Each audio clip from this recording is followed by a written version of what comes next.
Welcome everyone to You Created Your LinkedIn Profile, Now What? My name is Amanda Raymond and I serve as the Associate Director of Alumni Career Engagement. And on behalf of UCLA Alumni Affairs, we welcome you to today's event. The Career Coaches Network series is made possible by the support of our sustaining donors. So we want to thank those of you who have made a donation to keep our programs going throughout the year. Your UCLA Alumni Association is committed to strengthening the Bruin community with programs like this. Today's career coach, AJ Eckstein, will show us how to better utilize LinkedIn to ensure we are getting the most out of our professional networking platform. AJ is the host and creator of the Final Round podcast, where he speaks with recruiters at top companies to help his audience advance past the final round interview. He is also the founder of the Career Coaching Company, where he helps individuals land top jobs in consulting and banking through one-on-one tailored coaching. Please help me in welcoming AJ to our screens. Awesome. Well, Amanda, thank you so much for the awesome intro. And again, for Joseph for handling all of the stuff on the back end. It is so amazing to be here and to be hosting this webinar, not only with everyone here, but also just to be invited onto the Professional Career Coaches platform. So without further ado, I'm going to go ahead and share my screen and we'll dive into the deck for today. Okay, perfect. So hopefully everybody loves the red color. I know we have a lot of Bruin in our audience, so I thought red would be such a perfect color for today. But again, for today and today's topic, we're going to be talking about LinkedIn and your LinkedIn profile. I think a lot of people say you need to get on LinkedIn, you need to network, but then what happens after you create your profile, right? You can't just expect everybody to reach out to you. And hopefully after about an hour today, that will change as we dive in.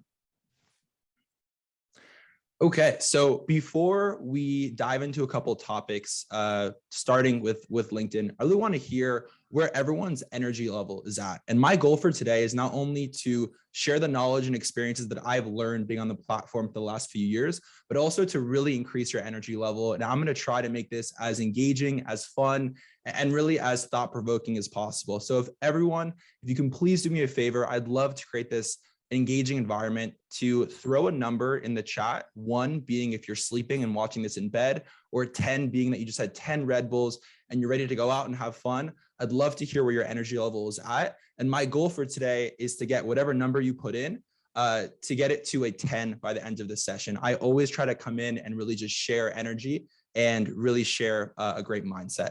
So I love the chat spanning with a ton of numbers. I see some high numbers. I saw an 8, I saw a 9, see some low numbers from Dorothy, Maritza, a 2 and 3. Again, I can't control how you came into this, but I'm going to control how you come out of this awesome webinar. So we'll give everyone another second. Again, comment a number 1 through 10, 1 being super low energy, 10 being it's your birthday, you're about to go to Disneyland or go to Jamaica, you're about to have a blast. Awesome. Okay, and I see Joseph with the 10. I love that. All right, so let's dive in for today. So what are we going to be talking about? So first, you guys probably have no idea who I am. I want to just talk about what I'm currently doing, what we're doing at the final round, just so I can get some credibility and share with you kind of what I'm doing in my experience. Then we'll talk about everything you need to know about posting on LinkedIn. And there's so much to know, so we'll try to hit as many bases as possible for today. Next, conducting research. And the beauty about really knowing how to conduct research effectively is it's not just used for LinkedIn, it's not just used for networking, but it's also for interviews and even networking internally and researching people internally to not only get the job, but to grow internally. Number 4, we'll learn how to network effectively. And again, once you learn how to network, you'll network your entire life and you'll realize what you've been doing wrong. I remember when I was in school, and I think a lot of people teach you to network transactionally when you need a job. That is not what we're going to be teaching today. So I'm so excited to share some best practices. And the last 2 things, you'll be able to connect with me in the final round. And then I want to hear from you. I'm going to stop talking. I'm going to look at the Q&A box. Amanda and I will be monitoring it. And I'm going to try to answer your questions to the best of my ability. Okay, so a little bit more about myself. My name is AJ Eckstein. I'm the founder of The Final Round, which is the go-to career platform to knock out the competition and advance past the final round interview. We also have a podcast. That's one of our initiatives. And as the host, I get to interview recruiters at top companies and share insights to, again, help you get past the final round interview. I've had the chance to interview over 22 recruiters ranging from McKinsey to Google, LinkedIn, Facebook, Microsoft, Boston Consulting Group, et cetera. And I've had some amazing electric conversations that I think are, offering really what happens behind the scenes as a recruiter. I also am the founder of Career Coaching Company, where we offer one-on-one tailored coaching from folks in consulting, banking, accounting, and other industries to help really get you, again, past that final round interview. I work in strategy and consulting at Accenture, a large consulting firm. When I'm not doing all of these things, I love creating content. I know today we'll be talking a lot about really why you should create content and how to create content. But I'm fortunate enough to have been invited on the LinkedIn Creators Program. So you probably have heard TikTok has one. I think Instagram has one. I'm on the LinkedIn one, and I consider us professional creators, and we'll talk a lot about that today. I'm also a 5-time intern. I've had the privilege to work at the Walt Disney Company on the Business Leader Rotation Program internship. And then lastly, and hopefully this doesn't get too many people upset, but I did not graduate from UCLA, or actually, I graduated from the USC Marshall School of Business, that rival school across the hill. So fight on for anyone in the audience who might be from a divided household and maybe did undergrad at UCLA, grad at USC, or vice versa, or just enjoys always talking about sports between the two schools. So hopefully this gives you a good understanding and background about myself and why I love talking about LinkedIn networking and research. Okay, so super quickly, just some metrics that I think are really relevant to discuss the final round. So first of all, with the final round, it is the most popular, one of the top 1% most popular shows out of 2 million globally, which is pretty crazy for us to get that statistic. We have over 110 one-on-one knockout stories. Think of them as success stories or testimonials with a knockout punch. We have over 130 5-star reviews on Apple Podcasts. And we've helped over 25,000 job seekers globally. So we cannot be more excited with the scale that we have with the final round and kind of the trajectory going forward to help not just our audience, but everyone here in this webinar audience. Okay, and then the last thing about the final round, I promise you we'll dive into the meat of this webinar, is our 4 initiatives. And I think they're extremely important to share, that they're free for you, for people who are job seeking and people who want to develop their careers. So I mentioned our podcast, the Final Round podcast, which you see on the right here. We also do a ton of video content, short form video, TikTok, Instagram Reels, YouTube Shorts, and then also long form content on YouTube. We just launched our YouTube channel. We also have an action-packed blog and a newsletter called the Knockout Newsletter. So again, these are our 4 initiatives. And the reason why I'm sharing this is to give you some context as we go through this webinar discussion today, to share where I get all of my information from. It's not just in my head, it's through interviewing experts like recruiters on the final round. Okay, so hopefully that was a good introduction of, again, who I am and what we're doing at the final round. And I want to talk about posting content on LinkedIn. And I think it's super important because everyone says you should make a LinkedIn profile. You probably heard of people saying, yeah, you should create content, but that's where the information stops. And we're not only going to say, yes, you should post content, and trust me, yes, you absolutely should post content on LinkedIn, but we're going to talk about why, how, when, and what you should post on LinkedIn. So let's dive in. Okay, so posting content on LinkedIn.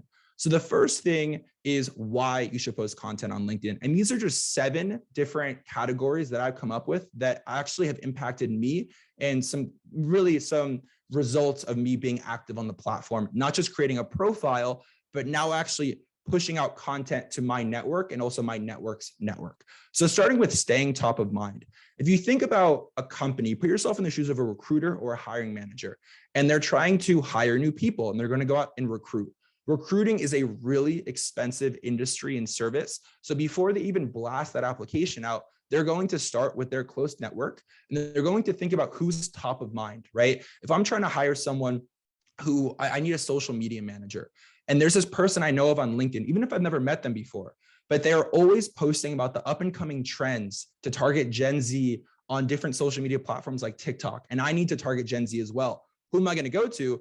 I'm going to go to the people who are top of mind. So the beauty of putting yourself out there is you stay top of mind versus hiding behind something. You put yourself out there, and it's so important to put yourself out there. Next is networking. I've met some of the coolest people that I never would have imagined meeting. I don't put myself out there to try to get time with them or try to get something from them. I'm just putting myself out there with content creation. And I met some of the coolest people in different industries. We're all kind of doing similar things. You never know where one opportunity could lead. Maybe it's a job, maybe it's a side opportunity, maybe it's to be on a podcast, you never know.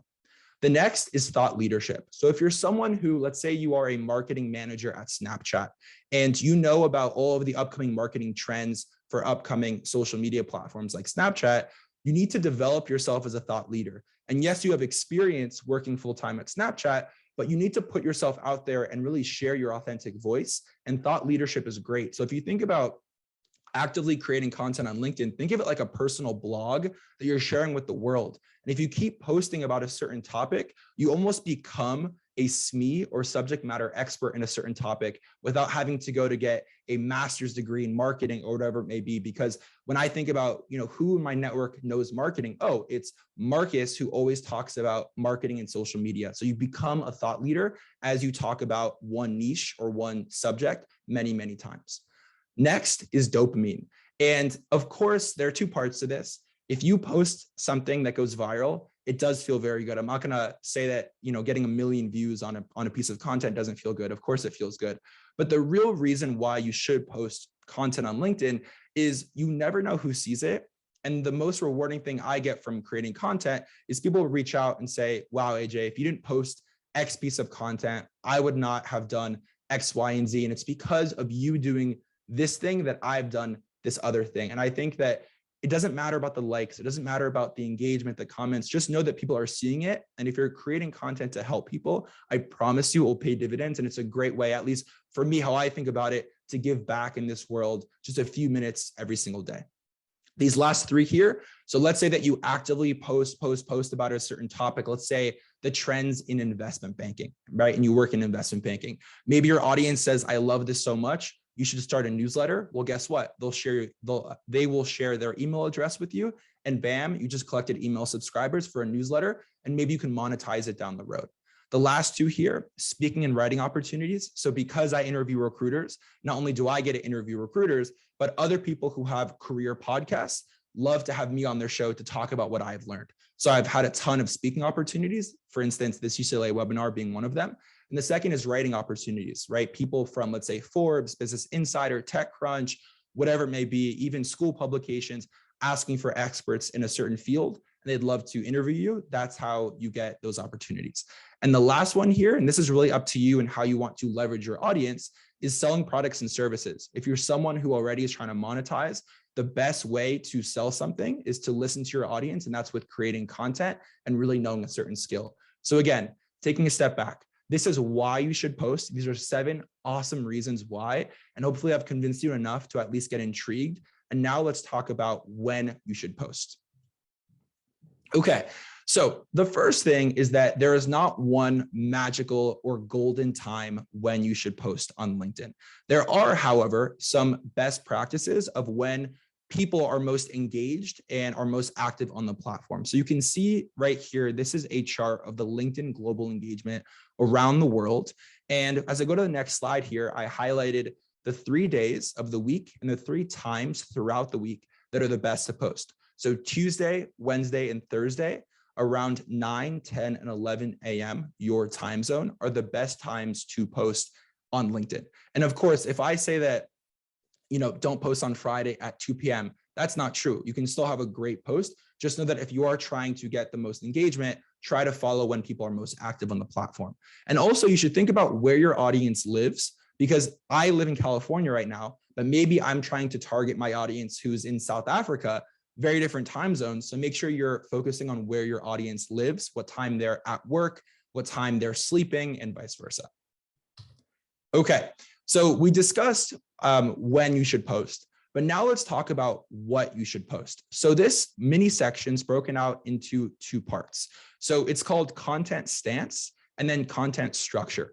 So before we even talk about the copywriting of a post and really what goes into the meat of what you're putting online, you need to think about your stance on content. And I broke it out into 3 parts: discovering, interviewing, and leading. So we'll start with discovering. So you would want to discover for your audience if you're not a thought leader yet, if you don't have the credibility to lead your audience. If you're someone who, let's say, is a freshman at UCLA and you want to break into consulting, so you want to post about consulting, but you can't lead people younger than you saying, this is how I broke in, or this is the 10 things you need to do to excel in your first year as an analyst. Why? Because you don't have the credibility yet. You haven't gotten there yet. So discovering is a great content stance to take. And with discovering, you have to do, of course, external research, but it's a great way to help your audience save time. So again, discovering is something you can do if you don't have the credibility yet, or you don't want to interview people. You take other sources, put it into your own words, take a stance or an opinion on it, and you're discovering for your audience. And the beauty of this first stance, discovering, is that as you discover more frequently, you move into the leading stance and you get credibility and become a subject matter expert, even if you're not that person yet, as in a consultant or a banker or whatever it may be. The next, number 2, is interviewing. And you'll want to interview, again, if you can't lead, but also if you want to speak from someone else's voice, but don't have that voice. I'll give you a great example. So let's say that you think the recruitment industry is broken. Why? Because recruiters don't have a voice. So you want to interview recruiters, right? And I'm sure you guys see where I'm going with this. You take a step back and say, okay, well, we need to give the recruiters a platform. We need to give them structure of some questions to talk about. But I'm not going to sit here and say, I'm a recruiter, here's what you need to do, because I'm not a recruiter, right? I just graduated. So what I'll do is I'll start a podcast like The Final Round, and I will interview recruiters.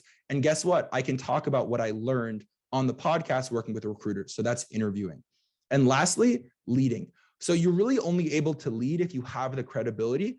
And obviously, even if you're young, there's always going to be people younger and less experienced than you. So for instance, even though I just started kind of in the working world, graduating just a few years ago from USC, I did intern, let's say at Disney. So I can talk about best practices to get a Disney internship, best practices to get a return offer, and how to excel in school, all those other things, right? Can I talk about how to have a successful career in consulting, working in there 50 years in the industry? No, because I haven't gotten there yet. However, leading is when you have the credibility and you can become a thought leader. So as we transition to the next slide, think about what content stance you can talk about and what voice you want to portray as you're diving in.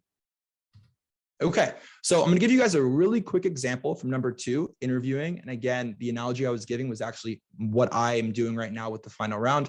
I'm not a recruiter. I don't advertise that I'm a recruiter. I don't know how recruiters think. However, I interview recruiters and share them with my audience. You can see here on the right, I interviewed Elizabeth Morgan, who was a former Google recruiter, and she's fantastic. She's also a content creator. So what I said is I interviewed a Google recruiter. Here's what you need to know, gave some tips, things to do, things to not do, etc. And I chose the content stance of interviewing.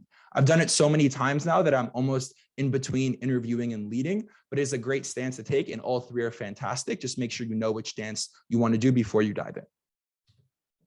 Okay, so now that you guys have chosen, okay, do I want to do discovering? Do I want to do interviewing? Or do I want to do leading? You have to think about what content structure you want to use. And this is actually super helpful because, again, we're not even talking about what to say in a post. We're just talking about the stance and the structure. So I put 8 types of structure here for your content, starting with list. And I'm going to quickly give a super quick example, or almost like a hook line for your content for each of these 8 to give everyone some context. We'll start with list. List is pretty self-explanatory. Your content will be a list of things. An example, here are the top 5 resume tips for college students. Super simple, self-explanatory, bam, it's a list. The next one, inspiration and motivation. So an example would be, even if you keep receiving rejection after rejection, just know that you're one yes from getting a life-changing opportunity. Here's my story of how that happened. It could be a mix of your personal story, a mix of some motivation of someone who maybe gets a ton of no's, and how you should push them and encourage them to get that one final yes. Observation. So I'm sure everyone here watched the Super Bowl. And if you guys heard about the winner, it was not the Bengals. It was not the Rams. It was Coinbase and their viral Super Bowl ad. If you saw, it was a QR code that was bouncing across the screen. Let's say you saw that and you have an audience of marketers and you want to talk about the simplicity of that viral Super Bowl ad. An observation is, hey, if you guys didn't see the viral Coinbase Super Bowl ad, here's a link to it. but here are the 5 things that you should take away as a marketer. That is observation. The last few here, action. With action, it's really good to think about a step-by-step breakdown. So literally you can say, here's a step-by-step breakdown of how to get into a really difficult industry with a low GPA, even coming from a non-target school, right? Step-by-step breakdown, action. The last 4 here, contrarian, pretty self-explanatory. And these are great for engagement because you're taking a train of thought that's different from the masses. So you literally can say, you might have heard X, but here's why that opinion is wrong, right? You might ruffle up some feathers in the beginning, but you'll get people intrigued to learn more. And then you can give your stance on something, right? An example is people say you should not post LinkedIn content. Here's why they're wrong, and explain why they're wrong. A versus B, you're just comparing 2 different things. An example might be, how is your resume different than your LinkedIn profile? That's a really good question. I actually get asked that a ton throughout my audience. So that's a great post with a few bullet points of why one's different than the other and how they're similar. The last 2 here, today versus tomorrow, a stance you can take is cover letters will not exist in 2023. Here's why. They exist today. Yes, check. Do they exist tomorrow, AKA 2023? I don't know. I'd love to hear your stance on why you think so, right? That's an intriguing piece of content. And again, it's not an essay. It's just a few bullet points, a few sentences to share with your audience. And the last one is analysis. And this is great for that content stance of discovering, right? If you're someone who likes to research and read and break up a long piece of content into shorter form content, this is great. An example is, I just read Tesla's 10K and listened to their earnings call last quarter. Here's what you need to know and what the outlook of the stock is in 5 sentences, right? These are all great hooks. They're intriguing. I would want to read that. And again, taking a step back, this is all about posting content and really what you should do from a content structure perspective. And now to end this mini section, I'm going to give you some advice, some 10 rapid fire tips on really diving into content creation on LinkedIn. So the first thing I want to say is I've been actively creating content on LinkedIn for about 6 to 8 months now. I've been on the platform for years now, but in the last 6 to 8 months, I really took that step forward and say, I want to be on my toes and really start to be more on offense rather than defense and have people come to me. And I think that's important to think about when you're diving into your career, your professional world. How do you want to be? And I'm not saying that you should do this as a full-time job, but even doing it a little bit more than the next person, I think will pay dividends. So we'll start with these 10 pieces of advice that I came up with that I would tell to someone who either is just starting on their content journey, who's been actively doing it, or who has never done it and they want to start today. So 10 action-packed pieces of advice. We'll dive in. So the first one, creating content is a long game. I cannot stress enough, please don't listen to those people who say that you can grow in a day, those get rich quick schemes. Don't buy those courses. Those are all fake, in my opinion. You need to be dedicated and do it for the long haul. It's a slow burn, but it pays dividends over time. And just know you can't expect instant results. Number 2, know your goals for creating content, right? My goal might be different than Amanda's, might be different than Joseph's, Maria's, Chanel's, whatever it may be. And there's no one right or wrong goal. And the beauty of content creation is as you build up your audience, your goals can change. And some examples of these goals might be, I want to build my following. I want to build an email list, subscribe to my newsletter. I want to use some shorter clips of my YouTube channel on my LinkedIn network. I might want to sell a product. I might want to become a thought leader, whatever it may be. There's different goals that we talked about in previous slides. Number 3, collab with other creators. I cannot stress this enough that creating content is a lonely journey. And I know that sounds maybe stupid because I think a lot of people in the audience are a little bit older now and you think of lonely, okay, maybe you have a job, maybe you don't, but this is a certain type of action you're going to be doing either daily or weekly or monthly, whatever it may be. And it's tough to figure it out. Of course, you can watch YouTube videos, you can go to webinars like this, but at the end of the day, you're going to have a lot of questions. So how I was able to bounce ideas off, questions off, learn from people who are more experienced, have a bigger following, and also help people who are growing, who want to get to where I'm at today, is collabing and really supporting others. And I cannot stress that enough. As you're creating content in a niche, think about who else is doing that and support them and learn from them, because again, it's a lonely journey if you make it one. Number 4, lose the suit and tie and be relatable. So if anyone here consumes content on LinkedIn, I'm sure you've seen the trend that back in the day, all you saw was congratulatory, I'm happy to announce posts and very buttoned up posts, right? You never saw the feed look like a Facebook feed or an Instagram feed. You never saw a personal picture of someone's kid or someone finishing a triathlon. It was very professional. The beauty of how the platform is transitioning from what it was to what it is today is people want others to be relatable. They want you to, share your authentic stories. They want to hear about rejection. They don't want to just hear about win, win, win. They want to hear about some losses because not everyone wins every single day. So be relatable, share your story, whether you believe it or not, you have an authentic story. And like for me, for instance, I transferred to USC, right? I went to community college for a year and transferred. So I am a proud transfer student. And I shared about my transfer story, and it was one of my most popular posts. And I had so many people reach out to me sharing their transfer story and saying, thanks for sharing yours. Now I want to share mine, right? So again, be relatable, lose the suit and tie. Number 5, this is something that I live by. Be unapologetically yourself. Just know that you have a voice. Don't try to, share your voice through someone else's voice. It is your voice, and be yourself. Number 6, don't let others stop you from creating. I remember, especially when I was in school, I had a lot of friends, peers, people in my network who didn't understand why I was creating content, who maybe made fun of me, who laughed. But ironically, fast forward to today, and those same people who were naysayers in the beginning are asking me for tips on how to post. They're asking me for jobs. They're asking me to help them with their career. So don't let others stop you from investing in your future, because it will pay dividends down the road. Number 7, support those around you. One of the biggest things that I recently learned is it's not just being a great content creator, but I think it's also being a great content supporter and being a community member. Once you start creating actively, you join this community of content creators, right? And it's an informal community. And it's going to be hard for people to support me if I'm not doing that in return. And I'm not saying to make it transactional, but if I'm posting about career content, job search content, career development, etc., there are other people who do that. So let me engage with their posts and support them and tag them and share them with my network. And guess what they'll do in return? They're going to do right back to me. And that's how you find your community and you grow together, right? Because a rising tide lifts all boats. You don't want your boat to rise as the tide's falling. So support those around you.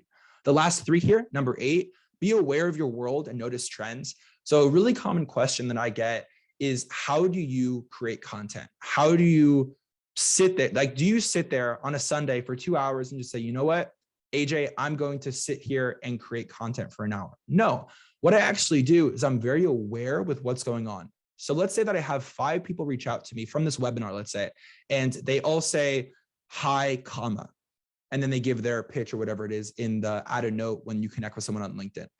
A piece of content that I can think about is you should tailor your message. Say, hi, AJ, right? It doesn't take that long, but it shows that you care. Right. Another thing is if I get 20 connection requests, but they don't add a note, that's another piece of content. Add a note. I want to hear from you. I want to learn what you're doing. Maybe we can do something similar. Right. So I create content by just being very aware of what's going on. I also consume a lot of content and get inspiration from other people, put it into my own words, have a spin, a twist, and then push it out to my audience. So again, be aware of your world and notice trends. The last 2 here, number 9, switch up your content style and structure. No one wants to hear the same thing over and over again, not just from a copywriting standpoint, but also from a structure standpoint. So don't be afraid to post a video for the first time, or text plus video, or just text, or text plus image, or really whatever it may be. So switch it up. You don't know what's going to work, what your audience will like. And then once you kind of figure that secret recipe that works, then you can dive in and double down. And the last one here, and arguably this is the most important thing because none of this stuff matters if you don't do number 10, is staying consistent.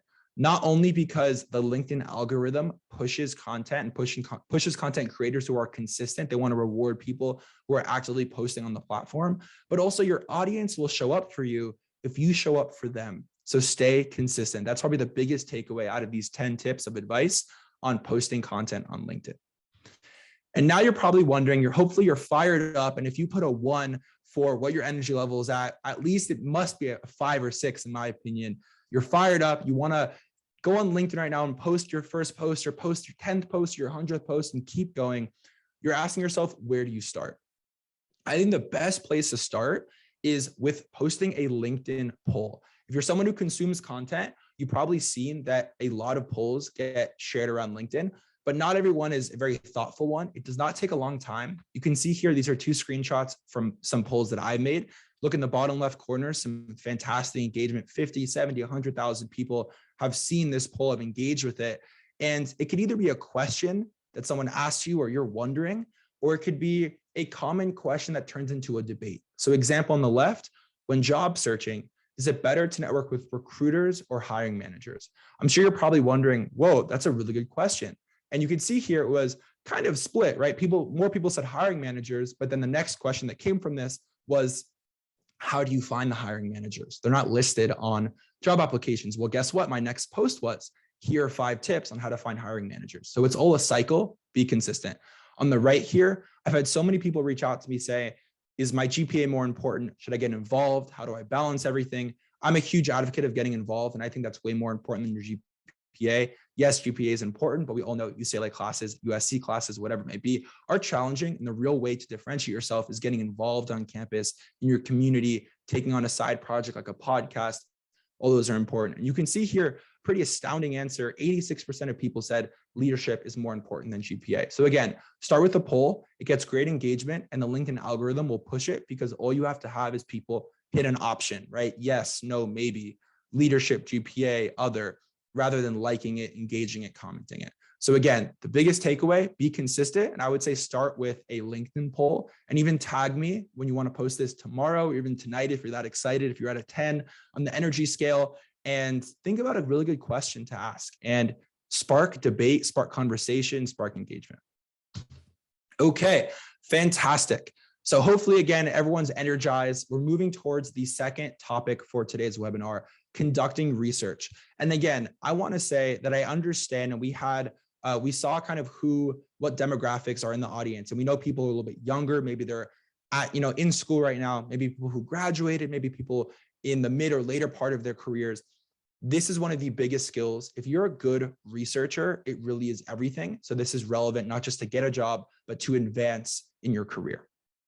And we'll be talking about advanced filtering, conducting research, preparing questions, and also how to have a successful outreach message. Because I'm sure you guys, if I saw your guys' faces right now and your videos were on, and if I said, raise your hand if you've ever been ghosted on LinkedIn, I guarantee you I'd see over 100% of the hands go up, because trust me, I've been there, I've done that. It doesn't feel great, but I'm going to hopefully share with you how not to get ghosted and actually receive responses. Okay, so I want you guys to follow an example with me super, super quickly, and we're going to talk about advanced filtering. So let's say there's someone in the audience right now, let's call them John, and John wants to break into investment banking or even just the banking and finance world in general. And a big name that comes up, one of the biggest names in the world, is Goldman Sachs. They're a bulge bracket investment bank. And John here, let's say John is a Bruin from UCLA. Maybe he didn't get into USC, so he chose UCLA. And he wants to figure out, how do I network with professionals at Goldman Sachs? That's a great question. So he types in Goldman Sachs on LinkedIn, and he sees their LinkedIn company page. And you can see here that there are almost 70,000 employees who work at Goldman Sachs. So unless you're spending every single waking second of your life not doing anything else but just reaching out and networking, maybe you can reach half of those people and send outreach messages. But if you're a normal person who's not going to message 30 to 60,000 people, you need to filter that down. And I want everyone to understand, LinkedIn, when I ask people, what do you think LinkedIn is? They say it's a social media platform. They say it's a job board. Yes, it's those two things, but you have to understand, because it's a social media platform, it's also a database, and it's one of the most powerful databases around to find people professionally. So once you go to the LinkedIn company page, you click here and it says 68,000 employees. You click that and it will take you to another window, and you see the 69,000 results. Again, you're not going to be a robot. Maybe you have a bot that can message 69,000 people, but if you're a normal person, you need to continue to filter that down. So you want to start thinking about asking John from UCLA, who is the ideal person to network with and to send an outreach message to. And you don't want to just send a million people just random messages. You want to be very targeted with your approach and think about who has the most similarities to you. Because if you think about your friends, right, the 5 friends, your 5 best friends are an average of who you are, right? So people like to hang around and help others who are similar to them. So think about who shares the most similarities. And what you can do here is you can click on that button that says all filters. And once you hit all filters, it will actually take you to this screen. And the beauty of LinkedIn, again, is you can filter by many different categories. And I highlighted just a few here: connections, locations where they live, current company, past company, school, industry. So maybe John from UCLA wants to network with people at Goldman Sachs who are also graduates of UCLA. And maybe that John just finished his internship at Disney. So he wants to, reach out to people who interned at Disney, but now work at Goldman Sachs. Maybe he doesn't want to just meet anybody like an analyst. He wants to meet campus recruiters. So you have to really think about what you're trying to do, play around with this advanced filtering, and you can get to a conclusion. For instance, someone like Benji. So let's say that Benji met all of your criteria, right?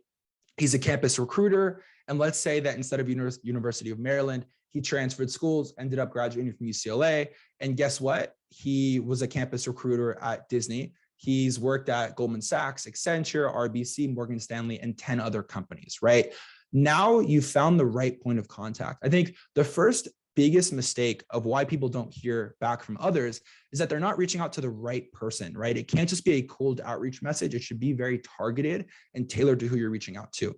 So you see that Benji's worked at 10 different companies and you love his work experience. You think he'd be the perfect person to reach out to for advice because you just interned at Disney, you want to work at Goldman Sachs, and let's say you both are alums of UCLA. So then my favorite part of a LinkedIn profile, and I cannot stress this enough, and if you don't have an about section, you can jump off after this call and then make one, is the about section. Why? Because it gives so much about the person, especially what you do outside of work, right? Yes, he's a campus recruiter, let's say at Goldman Sachs, and that's awesome. But people love talking about things outside of their work. For me, on my about section, I say when I am not at work, I love competing in triathlons. I love surfing. I love snowboarding. I love doing X, Y, and Z thing. And that's a little bit more about me. And if you can also relate, let's talk about that. It's fun to talk about things outside of just corporate, professional, buttoned up with a tie. So I highlighted a few things here. And if the person, not everyone does, but the people who are more active, who have more complete profiles, will have an about section that's very detailed. And you can see here a few things that I highlighted. Benji said, I love being that person to change a student's life. I love mentoring students. I am passionate about charity and giving back. I am curious and a continuous learner. So off the bat that Benji wants to help people. Maybe he probably is a very busy guy, but he means well and he wants to help people, right? So he's a great person to reach out to and ask for advice if you can get him to read your message, right? So again, taking a step back, what we've done is we researched the right POC, the right point of contact. We reviewed their LinkedIn profile in detail. We found similarities, right? Let's say that I also, volunteer at my local charity, and maybe it's not the same charity as him, but we also agree that we love giving back. I'm also a continuous learner. Let's say I love to learn about the emerging crypto industry. He didn't say crypto, but he said, I'm a continuous and curious learner. So I'm curious about learning what's going on with NFTs. Why are people paying, $250,000 to buy these ape pictures or these crypto kitties or whatever it may be, right? And then send a thoughtful outreach message that's tailored, that's talking about what you researched. So here is an example. And this is a shortened version just for, the simplicity of this exercise, but it should always have the person's name. Hi, Benji. It should not say, hi, sir, hi, madam, or just go into I. Hi, Benji. I enjoyed reading your bio about changing a student's life with careers. My name is Sam. I'm a junior studying business at UCLA. Similar to you, I am passionate about giving back through charity and volunteer at the local animal shelter. Would love to connect. Again, this is pretty short. Let's say that you only have a certain number of characters when you're connecting with somebody, but once you connect, you can send a more thoughtful message, but just really show Benji that you're not just another random person reaching out, but you sent a thoughtful message and did the research, right? For me, if you're reaching out to me, I'm going to be more interested to give you my time on a weekend to help. If you really spent the time to research me, you found some similarities, and I can see that it was a tailored message. So the more specific you can be, the better. And the best practice for sending an outreach message is before you send it, I want everyone to stop, to read the message and ask yourself, would you respond to that message? And if it's a no, you are wasting each other's time. It needs to be a message where it stops you And you read it a couple times and you almost lighten up because you're like, wow, this person really read a message. And I'm going to give you a quick example of some messages that I love to receive on my end. People reach out and I've heard people say, hey, great podcast. That's it. I don't know if they're really being honest or not because they didn't say the podcast name. Say the final round. People say, oh, I love the first episode. Okay, well, what was the episode name? Be specific.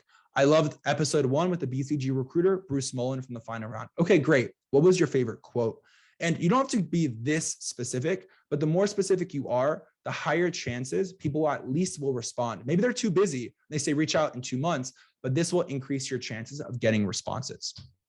So let's say that Benji said, yep, Sam from UCLA, I have a big soft spot for helping UCLA students, and you interned at Disney. I want to help you. Let's hop on a networking call. You need to prepare questions. If you go into a session, a networking chat, an interview, and you're not prepared for the questions, it's going to just be a really, really catastrophic session.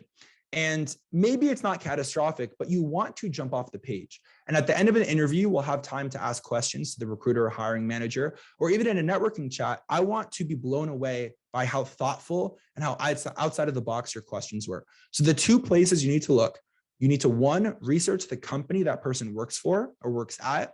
Number 2, research the person. So with researching the company, you can look at the LinkedIn company page.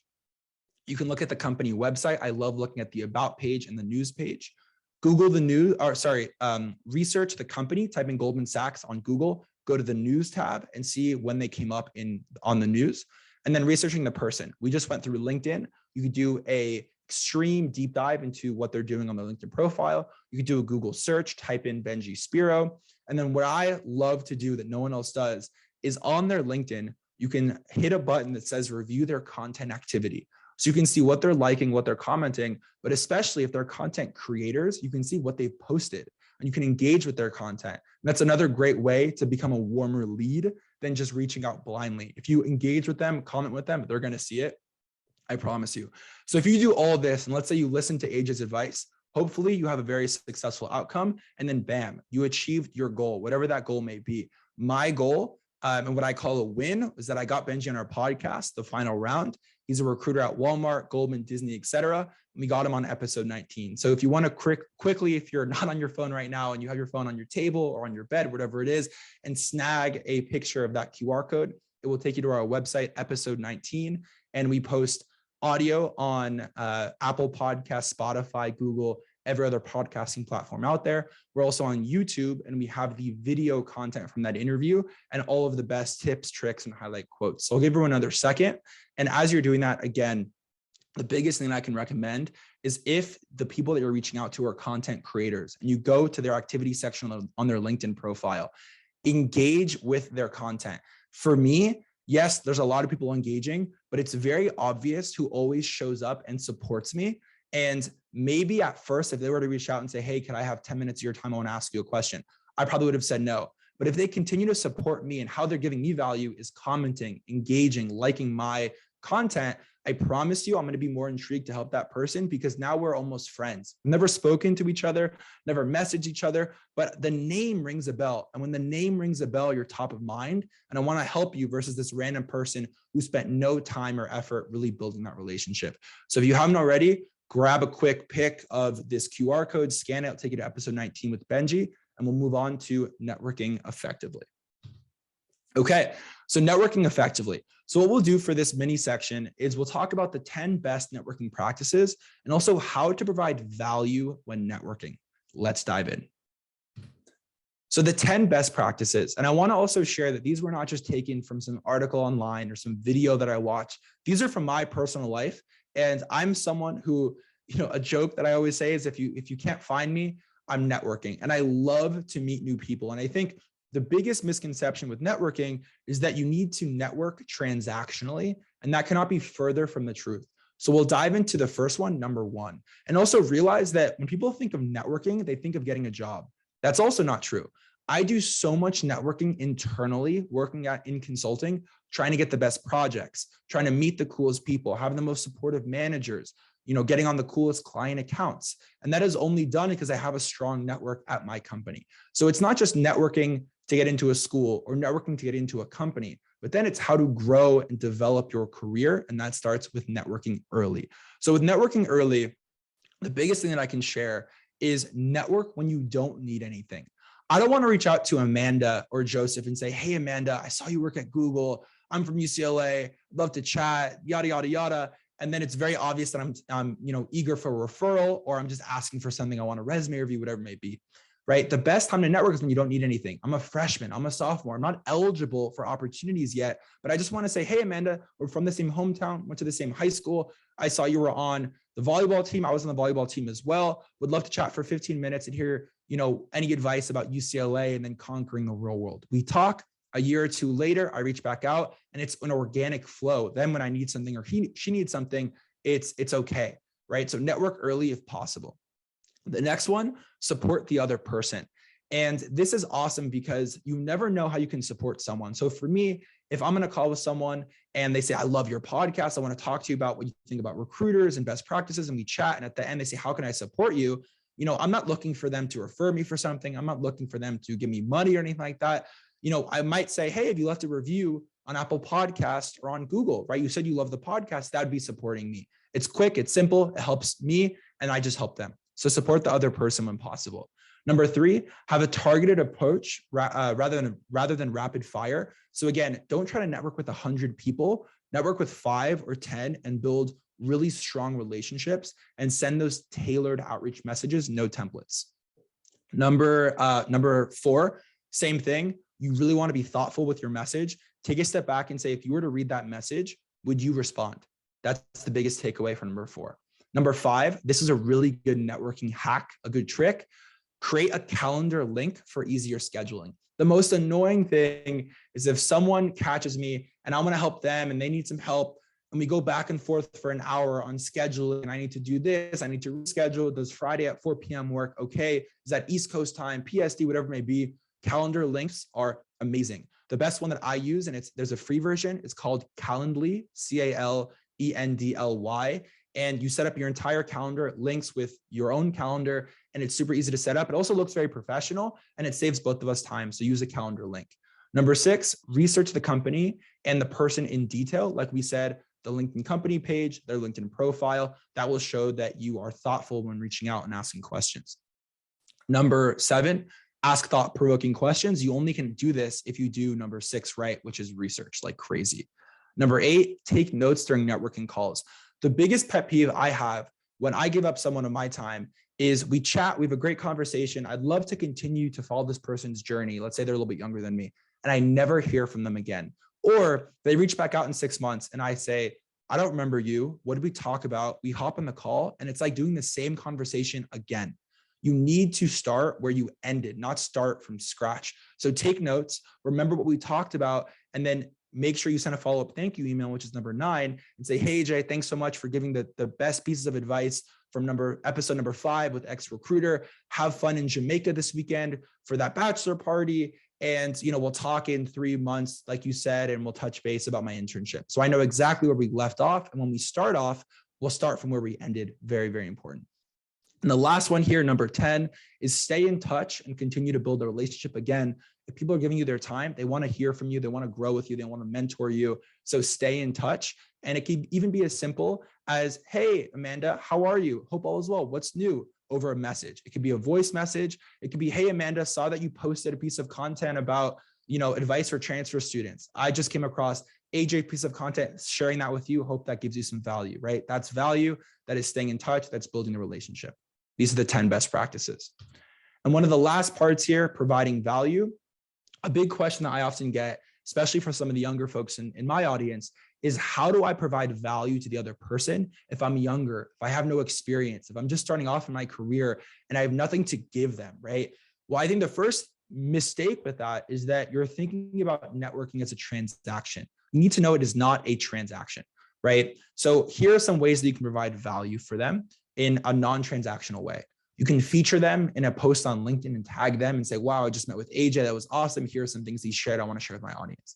You can invite them to speak. If you have a podcast, if you run a student organization or club, if you have an event, hey, AJ, would love to have you come speak to our accounting club. I think you'd be great, right? That's helping each other. engage with their content. If there are content creators, engage with them. You'd be surprised at how many professionals today in 2022 are starting YouTube channels, starting podcasts, creating content compared to a few years ago. Send them relevant materials. The example I gave of, Amanda said, hey, I wish there were more resources for transfer students. I just read an article in the Wall Street Journal about it. Sending it your way, helpful as well. That is providing value. And the last few here, repost their content if they have good content, help promote them, whatever that may be. But also just ask them, hey, how could I help you? How could I provide value to you? How can I support you? And they will oftentimes share it. It's not going to be, hey, give me $20. It's going to be, hey, I want you. And oftentimes what I say, I don't need anything from you. Just make sure that you help that next person who reaches out to you. And that's providing value. And just remember, every time that you allow someone to mentor you, you're giving them the chance to give back, because everyone who is in the position they are today had to network or ask for advice or mentorship to get to where they're at today. And everyone's growing on a different mountain. And these are a couple tips for providing value and networking effectively. Okay, so we're wrapping up before we get into the Q&A section. And I want you to spam this chat box. And again, I love the numbers but if you were at a 1 before, I'd love to see a higher number. I'd love to see, maybe it's not a 10, maybe it's a 2, but at least we grew from 1. And again, I'd love to hear where you're at energy-wise as that's coming in. So please throw some numbers there in the chat, because it's really awesome for me to see that hopefully, I'm sharing this energy. I'm trying to be as loud as I can. Hopefully my neighbors are not going to be knocking on the door, because I'm yelling through the mic, trying to, help everyone and share best practices from my life. Okay. So one of the last things here is connecting with me before we dive into Q&A, before I can answer all of your questions. And I see some of the Q&A notification buttons are jumping up and down. So a few ways to connect with me. There's 2 QR codes. The first one on the left is my LinkedIn profile. So I'd love if you can follow me on LinkedIn. You can see my content creation journey. That's the best place to, meet me, to connect with me, to message me with additional questions after this webinar. Connect, add a note, like I said, send a message. I'll be sure to respond. I respond to all messages. Just give me some time. So scan that for my LinkedIn profile. And then the iPhone on the right, this is the final round. This will go to our link page on our website. This is a great place to find our podcast, our newsletter, our blog, our videos, and everything else. We have a job board. We have a ton of other content, all free on our website.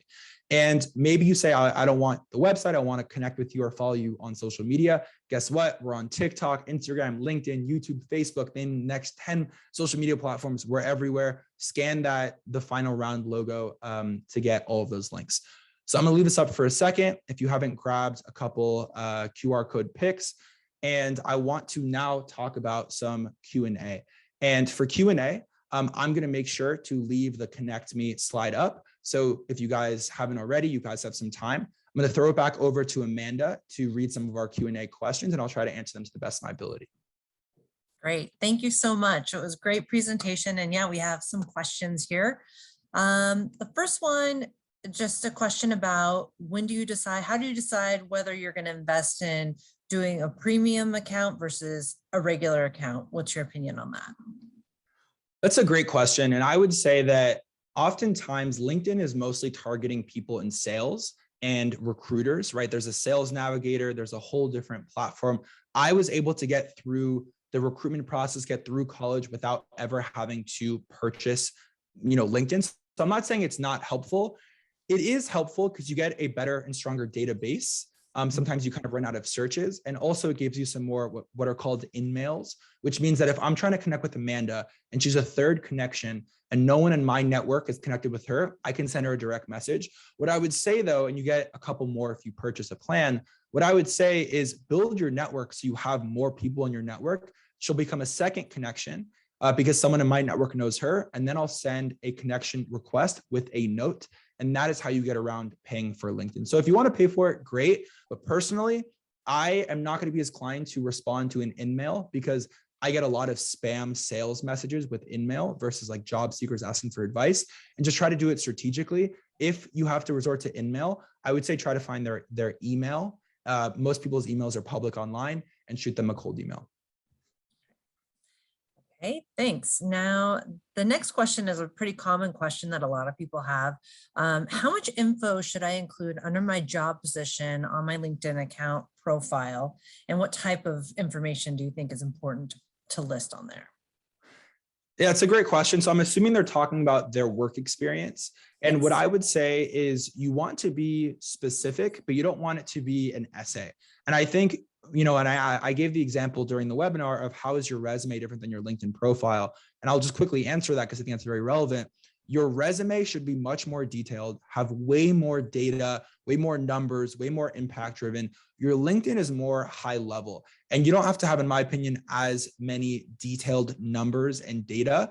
And the biggest thing is if people are searching you, can they learn more about what Joseph is doing on your LinkedIn profile? And also if you're applying for a job without looking at your resume, could I get enough, from your LinkedIn? They will most times ask for your resume anyway. So it should not be a copy paste of your resume. You should not, guys, please do not pin your resume and your LinkedIn profile. That is a big no-no, but it should be a good representation. So, I'd give maybe 2 to 4 bullet points as you would a resume length, but you don't have to go as in detail. And I think the beauty of LinkedIn is add some media in there that your resume can't handle. So add a video, add a deck that you made, add a website that you created from that experience, and that will help give some color to your experience.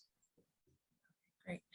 There's a few questions about people who want to start posting consistently, but not feeling like they have enough content to be doing it daily. So what's kind of the sweet spot that you recommend for someone who's probably just starting to post content? What would you recommend?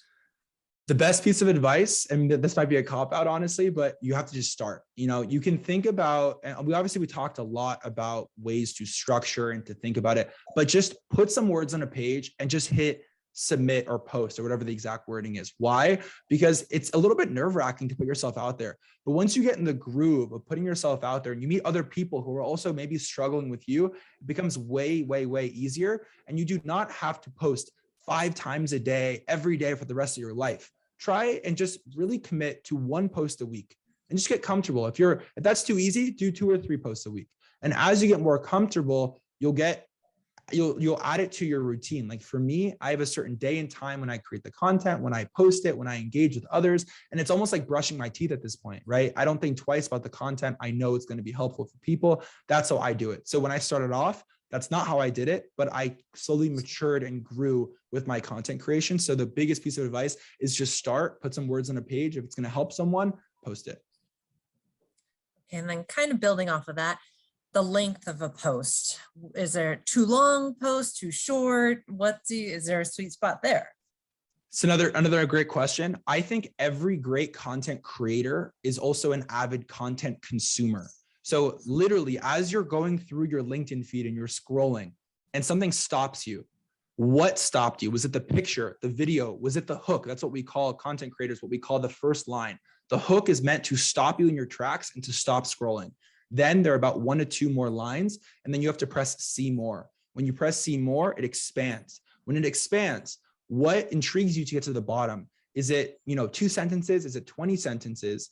And also when you're reading it, what gets you to the bottom? So think about that, get inspiration for your stuff and see what you like and don't like, because nothing's going to be perfect. And also, again, one of the tips that I shared is change it up. Try a longer post, try a shorter post, and that's if you post a couple of times a week, you get the chance to, shoot more shots at the basket and score. Okay, great. Let's see, I think we are kind of at time. So I think I would like to actually bring up another resource. So I know you had talked about tailoring messages and making sure that, you are very specific in your request and you're more likely not to get ghosted by your request. And so that kind of got me thinking, we do have UCLA One, and that is a networking platform just for Bruins. It's just for the UCLA community. And it's a great way to connect with other Bruins, and it's Bruins helping Bruins. So if you are looking to do informational interviews or just build your network, I highly recommend getting on that site. The people who are on that site are really eager to connect with other Bruins. So the likelihood you get ghosted goes down much lower. So I would like to put that out there as a really great resource. And you don't have to recreate a profile. You can actually just import your profile from LinkedIn. So just want to put a quick plug out there on that. So And sorry, I'm jumping in. One final thing I would love for everyone to take away from today's conversation, if there was one thing, is I would say 9 out of the 10 people in the audience have a profile. How can you stand apart? How can you be different? Whether that is putting yourself out there with content, whether that is doing the necessary research to stand apart, or whether that is asking thought-provoking questions and adding tailored outreach messages, all the stuff we talked about. You don't have to do everything, but just take that one part of how do you want to differentiate yourself. And I promise you, instead of applying, opportunities will come your way. So sorry, Amanda, for cutting you off, but I feel like I had to say that before everyone jumps out. no, that's a great point. And I think it's a great point to leave off of. Thank you so much, AJ. It was a great session, learned so much. So thank you again for your time. I do want to announce we do have other sessions coming up. So please check out our website, the Career Coaches Network, and the workshops. Specifically, we have an event coming up on March 17th, Uncover Your Authentic Personal Brand at noon. So please do sign up for that or any other sessions that you think look interesting. So that's it for tonight. Thanks again, AJ. And all I can say is go Bruins.